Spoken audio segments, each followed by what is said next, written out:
नमस्कार विद्यार्थी मित्रों, आमचे YouTube channel science and education corridor यामध्ये आपले सर्वांचे स्वागत. B Ed CAP round number 3 झाल्यानंतर आपण आता पुढील प्रक्रियेसाठी लागलेलो आहोत, सज्ज आहोत. ती म्हणजेच आपल्या बी एड कॅप राऊंडची उर्वरित प्रक्रिया व राऊंड 4. या संदर्भात आपली एक अपडेट आलेली आहे, जी की आपल्या राऊंड 4साठी आपल्याला अत्यंत उपयुक्त ठरणार आहे. तर चला चेक करूया आपली अपडेट. cetcell.mahacet.org या आपल्या वेबसाईटवरती आपल्याला जावं लागेल. आपण वेबसाईटवरती आलो आहोत. इथे आल्यानंतर आपल्याला कॅप राऊंड 3साठीच्या इन्स्ट्रक्शन्स पाहायला मिळतात, ज्याचे फॉर्म भरणं, ऑप्शन फॉर्म भरणं आता संपलेलं आहे हे आपणास माहीत आहे. त्यानंतर कॅप राऊंड 3 संदर्भात आपल्याला एक सूचना इथं आलेली पाहायला मिळते. तिला आपण क्लिक करूया. क्लिक करताच आपण परत एका पेजवरती जातो, जिथे आपल्याला फ्यू फाईल पब्लिक असं नाव पाहायला मिळतं, ओपन असं नाव पाहायला मिळतं. त्या ओपनला आपण क्लिक करूया. याला क्लिक करताच आपल्याला परत एक फाईल, जी की आपल्या CET-सेलने आपल्यासाठी उपलब्ध केलेली आहे, 6 सप्टेंबर 2024 रोजी ही फाईल प्रदर्शित झालेली आहे, डिस्प्ले झालेली आहे. तर आपण इथे पाहू शकतो नोटीस नंबर 3, राऊंड 3 नाही आहे, हे नोटीस नंबर 3 आहे, हे लक्षात घ्या. कॅप राऊंड 3 संदर्भातली नोटीस कशासाठी आहे? LLB, BPEd, MPEd, MEd, BEd. तर आपण BEdसाठी पाहत आहोत. सर्वांसाठी कॉमन नोटीस आपल्या CET-सेलने दिलेली आहे. आपले जे सर्व प्रश्न होते सर्वजणांचे, प्रिफरन्स नंबर 1चं कॉलेज आपल्याला लागलेलं आहे, राऊंड 2मध्ये प्रिफरन्स नंबरचं 1चं कॉलेज परत लागलेलं आहे. अशा काही शंका कुशंका ज्या होत्या राऊंड फर्स्टच्या, ज्या आपण ॲडमिशन्स आपण ऑप्शन्स दिले होते, म्हणजेच प्रिफरन्स दिले होते व ॲडमिशन घेतलंच नाही, किंवा राऊंड सेकंडमध्ये प्रिफरन्स दिले, ॲडमिशन घेतलंच नाही, कॉलेज फ्रीज केलं, ॲडमिशन घेतलंच नाही, असे जे सर्व विद्यार्थ्यांच्या शंका कुशंका होत्या, तर त्या सर्व शंका कुशंका इथं दूर होणार आहेत. व्हिडिओ आवडत असल्यास नक्कीच लाईक करा, चॅनलला सबस्क्राईब करा व मित्रपरिवारामध्ये शेअर करण्यास बिलकुल विसरू नका. आपण इथे पाहू शकता की तसेच इतर ज्या आपल्या शंका कुशंका आहेत त्या नक्कीच दूर होतील. तर चला पाहूया आपल्या अपडेटेड शेड्यूलमध्ये जी अपडेट आपल्या CET-सेलने दिलेली आहे.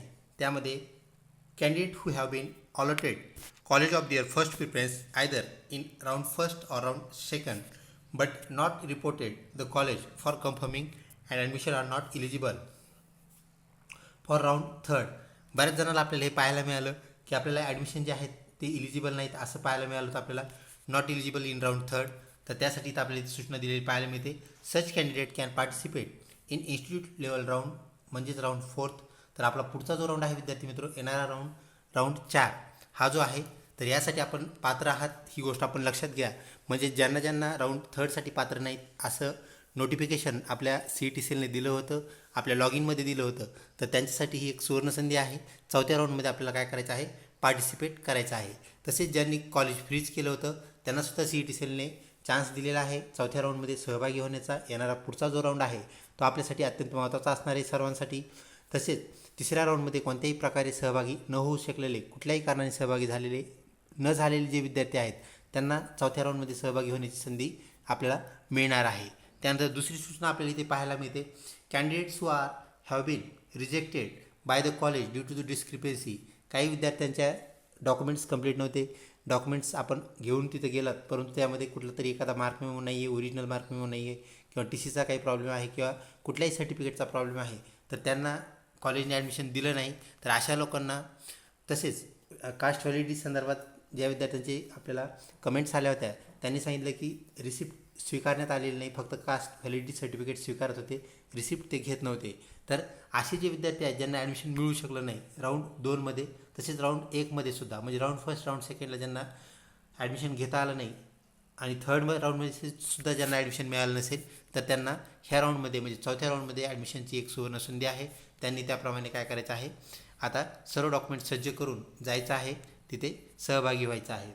If candidate has freeze the admission of round 1st or 2nd, एखाद्या विद्यार्थ्याने जर कॉलेज फ्रीज केलं असेल but not visited to college, तर ॲडमिशन त्यांनी फ्रीज केलं, तर म्हणजे सीट एक्सेप्टन्स केलं, फ्रीज केलं, परंतु तिथं गेलेच नाही कॉलेजला, and also not paid the college fees and college has not been compelled his admission through the college log in, then candidate has fill to the new college option form. आता एक लक्षात द्या, आपल्याला परत नवीन ऑप्शन फॉर्म भरणं गरजेचं आहे. म्हणजेच नवीन ऑप्शन फॉर्म भरले तरच आपण 4थ्या राऊंडसाठी पात्र असू, ही बाब आपण लक्षात घ्या. Then as it is mandatory, आणि हे सगळ्यांसाठी मेंडेटरी आहे. Then only candidate will be considered for the round third. तर राऊंड थर्डसाठी ज्या सूचना आहेत त्याच राऊंड फोर्थसाठी सुद्धा आहेत. तर राऊंड थर्डमध्ये जे विद्यार्थी सहभागी झाले आहेत त्यांनी पण सर्व डॉक्युमेंट्स काय करायचे आहेत, सोबत ठेवायचे आहेत, आणि ॲडमिशन वेळी करेक्टली ॲडमिशन घ्यायचं आहे. त्यानंतर if candidate has been freeze the admission for first or second round and visited the college for admission confirmation, paid the college fees and has confirm his or her admission through the college login, then candidate will have to cancel admission of the round first or round second by sending online request of cancellation of admission. तर असे विद्यार्थी ज्यांनी round फर्स्टमध्ये किंवा round सेकंडमध्ये admission घेतलेलं आहे परंतु त्यांना ते कॉलेज आवडलेलं नाही आहे किंवा त्या कॉलेजमध्ये आपल्याला ॲडमिशन नको असेल, तर आपण आपल्या लॉग इनमधून काय करायचं आहे, रिक्वेस्ट पाठवायची आहे कॉलेजला की माझं ॲडमिशन कॅन्सल करा. ऑनलाईन रिक्वेस्ट आहे ही रिक्वेस्ट आपण लॉग इनमधून पाठवल्याशिवाय कॉलेज प्रोसीड करू शकत नाही. तर ते आपल्याला कॅन्सल करता येतं. पुढे त्यांनी अजून सूचना दिली, admission cancellation option is provided in candidates login. आपल्या लॉग इनमध्येच ऑप्शन आहे ॲडमिशन कॅन्सल करण्याचा. त्यानंतर after online request candidate has to visit the college for the admission cancellation. आपल्याला अगोदर आपल्या लॉग इनमधून रिक्वेस्ट पाठवायची आहे.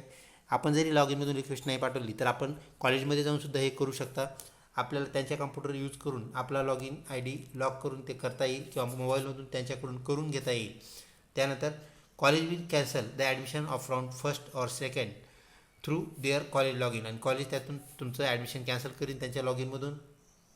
After cancellation of admission college will give admission cancellation receipt to the candidate. आपल्याला admission cancel केल्यानंतर आपला ॲडमिशन कॅन्सल झाला आहे अशी रिसिप्ट ज्या कॉलेजमध्ये आपण ॲडमिशन घेतलं होतं ते कॉलेज आपल्याला प्रोव्हाइड देईल. Then only candidate will be able to participate in round third. तिसऱ्या राऊंडमध्ये असेच विद्यार्थी सहभागी होऊ शकतील. राऊंड थर्डची प्रक्रिया आत्तापर्यंत संपलेली आहे हे लक्षात घ्या. तर फोर्थ राऊंडसाठी सुद्धा या गोष्टी लागू आहेत. Then candidate will have to fill the new college option form for round third. Then and only then candidate will be consider for allocation of round third. तर आता राऊंड थर्ड संपलेला आहे विद्यार्थी मित्रो. राऊंड फोर्थबद्दलच्या ज्या सूचना आहेत पुढे आपण प्रोसीड करूया. College are inform not to verify the details in the CET application form. College त्यांच्या CET ॲप्लिकेशनचे फॉर्म ज्या डिटेल्स आहेत त्या चेक करणार नाही. तर ॲडमिशनसाठी ज्या प्राथमिक गोष्टी लागतात म्हणजेच आपले 10वीचा मार्क मेमो, 12वीचा मार्क मेमो, त्यानंतर ग्रॅज्युएशनचे सर्व मार्क मेमो म्हणजेच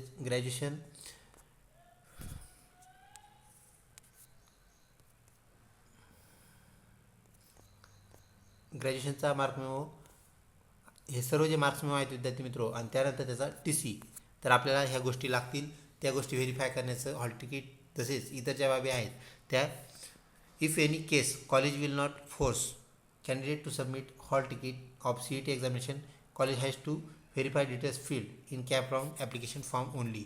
एखाद्याकडे हॉल तिकीट नसेल तर हॉल तिकीटची जबरदस्ती करू नये असं CET सेल सांगत आहे याद्वारे. तर लक्षात घ्या, हॉल तिकीट CET सेलने आपल्या लॉग इनमधून काढून घेतलेले आहेत हे ऑलरेडी आपल्याला माहीत आहे. तसेच आपली जी आन्सर शीट आपल्याला दिली होती म्हणजेच आन्सर शीट चेक करण्यासाठी जी दिली होती तर ती आन्सर शीटसुद्धा कॉलेजने काढून घेतलेली आहे. यापूर्वी आपल्याला आम्ही आवाहन केलं होतं की ज्यांनीही आन्सर शीट डाउनलोड केलेली आहे कृपया आम्हाला ईमेलने सेंड करावी.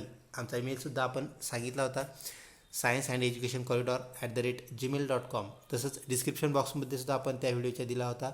ह्या व्हिडिओच्या डिस्क्रिप्शन बॉक्समध्ये परत तो ईमेल आपण देऊया. जर आपल्याकडे आन्सर शीट असेल तर कृपया नक्कीच आम्हाला सेंड करा, ज्याद्वारे आपल्या पुढच्या वर्षीचे जे विद्यार्थी त्यांना नक्कीच त्याचा फायदा होईल. ज्याप्रमाणे तुम्हाला मागील वर्षीचे व्हिडिओचा फायदा झाला, मागील प्रश्नपत्रिकांचा फायदा झाला, तर तुमची जी आन्सर शीट चेक करण्यासाठी आपल्याला CET सेलने दिली होती ती जर आम्हाला नक्कीच आपण सेंड केली तर त्याचा आम्हाला फायदा होईल. तसेच विद्यार्थ्यांना त्याचा नक्कीच फायदा होईल. विद्यार्थी मित्रो, परत only freeze option is available in the candidates login to freeze the admission round third. Candidate can freeze the allotted seat of round third by paying the seat acceptance fees 1000 rupees. तर आपल्याला माहिती आहे आपला number लागल्याशिवाय आपल्याला CET sale fees मागत नाही. ही processing fees आहे आणि प्रत्येक कॅन्डिडेटला मेंडेटरी आहे म्हणजेच देणं भाग आहे, गरजेचं आहे. त्यानंतर candidate admitted in round first, round second, round third will have to submit and upload original CVC, TVC, NCL, EWS as applicable till the last date of the round third that is as per schedule of respective course. त्या कोर्सचे schedule आता वरतीच आपण पाहिलं. सर्व शेड्यूलसाठी ही common सूचना आहे. तर सर्व शेड्यूल जसे आहेत ते आपण कॅप राऊंड म्हणूया. Cap round schedule. तर कॅप राऊंड शेड्यूलप्रमाणे आपल्याला सर्व बाबी करायच्या आहेत. त्याप्रमाणे ॲडमिशनला सामोरं जायचं आहे. तर अशा प्रकारे सर्वसाधारण सूचना आपल्याला इथं पाहायला मिळतात. ह्या सूचनाद्वारे आपल्याला ह्याला फॉलो करायचं आहे आणि राऊंड चौथ्याला सर्व विद्यार्थ्यांना सहभागी होता येणार आहे. त्यामुळे आपण सगळ्यात जास्त सहभाग होण्याचा काय करावा, प्रयत्न करावा. सर्व विद्यार्थ्यांनी सहभागी व्हावे. परत 2 सूचना इथं महत्त्वाच्या आपल्याला पाहायला मिळतात.